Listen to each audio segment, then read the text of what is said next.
let's move on to a bird which is altogether in a different league. Let's go live now to this nest. And those youngsters, you can see, are a bit younger.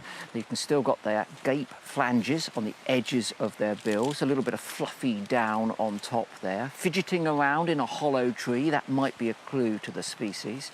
We've been keeping an eye on this, of course, for some time, and I can give you now one of the best birds in Britain. Hello. Oh, yes. The male redstart. Oh, Mick, come on. Do you know why they're called do you know why they're called redstarts? Because it's red? No, it's because the start was an old name for the tail, and they've got a red tail, so that's how they got their name. Look at that. Come on. Yeah, it's beautiful. It's a beautiful bird. Female, not so much. Not so much, but then again, she's got to hide away and be living in that hole, and we'll be keeping our eye on these birds. They are a bird typically of the western side of the UK now. Their population since the 90s has been going up and down, but we'll get to grips with that a bit later on in the series. And that's why the oak woodland here is very precious and being looked after, and also because it attracts a particular suite of very, very tasty birds. It does indeed. It's a precious habitat for nesting birds at this time of the year. One of them we showed you yesterday is the redstart, and we've got a camera on a nest there. This is a perfect example of a cavity nester. Actually, it's a good place to be when it's raining, isn't it? Inside a tree trunk. Here are the redstarts. This is the female, not as striking as the male, but is doing that tail quivering, which is very charismatic of redstart. There's the handsome male, much redder chest, black as well, doing the tail quivering too. And there you've got the 6 chicks inside. They're being fed very well. In and out they go. They don't know why they do that tail quivering, but one of the theories is so that they look energetic and fit enough not to be predated. Not sure about that theory, are we? But anyway, it's a theory. Like theories, don't we? But I mean, it might be something that's a complex of reasons, not an individual reason. Now let's go live to one species I haven't laid eyes on yet. Yeah. Let's go live to our redstart nest. Oh, look at them in there. Oh, now there are 6 chicks in that nest, isn't there? Now that's in an old woodpecker hole. Yeah, it's an old woodpecker hole. The birch tree that it's in is quite rotten. And redstarts, they like a shabby hole. The redstart, they don't like it too neat. They like to go in there when it's all sort of rotting away. They like an open-fronted nest box or a hole that started rotting away a little bit. But yeah, those chicks are looking pretty old now. They look a little bit like baby robins, and they're going to come out there with quite a brown. Come out of that nest with quite a brown camouflage plumage before they look like the stunning adults that we've seen when they molt a bit later in the summer. And I've got here in my notes, we expect them to fledge around, well, between the 30th of May to the 3rd of June. So we'll see them fledge when we're there. Absolutely, yeah. We'll see them fledge soon. They'll hop out of that nest, just looking like a baby robin when you see them hopping around in your garden when they've recently fledged. Now, I know you are the bird man, but I've researched my own bird fact, and I do hope it's wrong. Oh, correct me if I do hope it's right. Sorry, I don't hope it's wrong. So I read earlier that they get their names from their tails. They do. Yeah.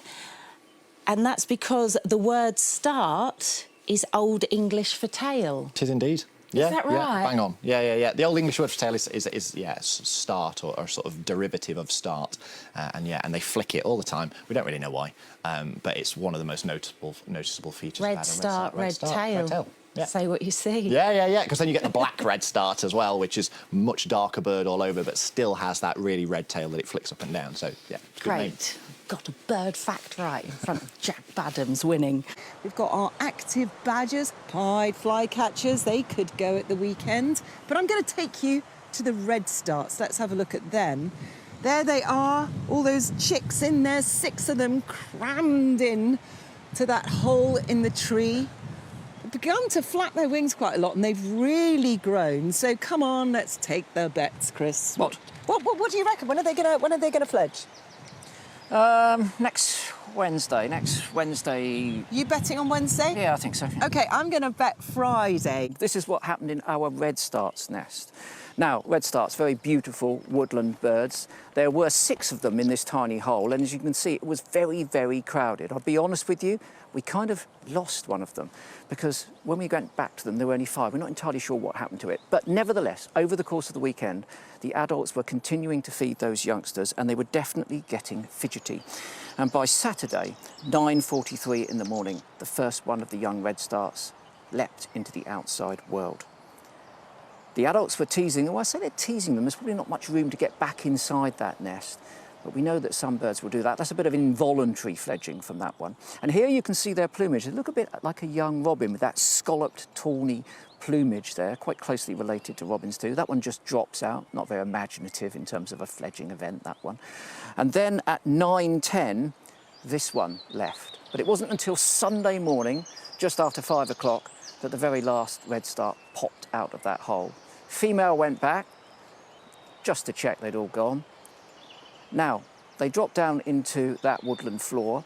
They might be difficult to spot from our point of view, but they've got that little contact call, which means that it's easy for the adults to find them, and they've continued to feed all of them down on the ground. And there we have it, and there you can hear that little call, the little contact call. And that little bird is looking up at that male in the trees, and it's thinking, one day, that could be me, that paragon of beauty.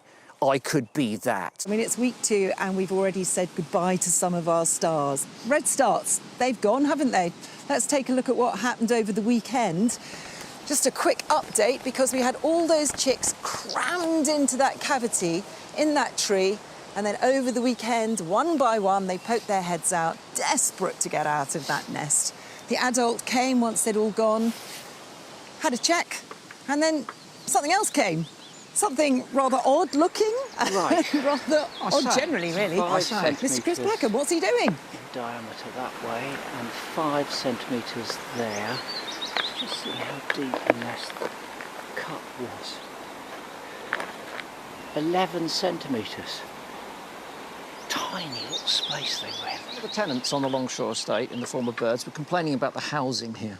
I don't blame them. Saying they're a bit cramped. Yep. So I just went out to measure that. So it's 5 centimetres diameter for the entrance hole. That's not bad for a redshank. For a redstart. It would be tricky for a redshank, I've got to tell you. But for a redstart, that's not too bad. What was interesting, it was only 11 centimetres deep and about 7 centimetres wide. So I've got a facsimile of the nest here, Mick. Yep. And here are some beautifully crafted, young and lovely redstart. I mean, it would have kind of been like youngsters. that, wouldn't it, in the tree? But no, for this purpose, we'll do it like that. I think like that. Okay, like that. And what I'm going to demonstrate, we've got 6 of these. There were 6 of those fledglings in the nest. So I'm going to put them in here. I'll put them in the right way round. There'll be some sort of decency there. And this is just to show you how cramped that nest hole must have been. Now, there would have been advantages to that, of course, because they would have been kept warm, but it would have been disadvantages. If you're the one at the bottom trying to get... Look, there's no room for that. There's no room for that last one. That's utterly ridiculous, isn't it? Trying to get to the food. It would have been very difficult, and perhaps that's what prompted that early fledging, because they did pop out pretty quickly before their wings were fully developed, and we saw them down on the ground hopping around. Thankfully,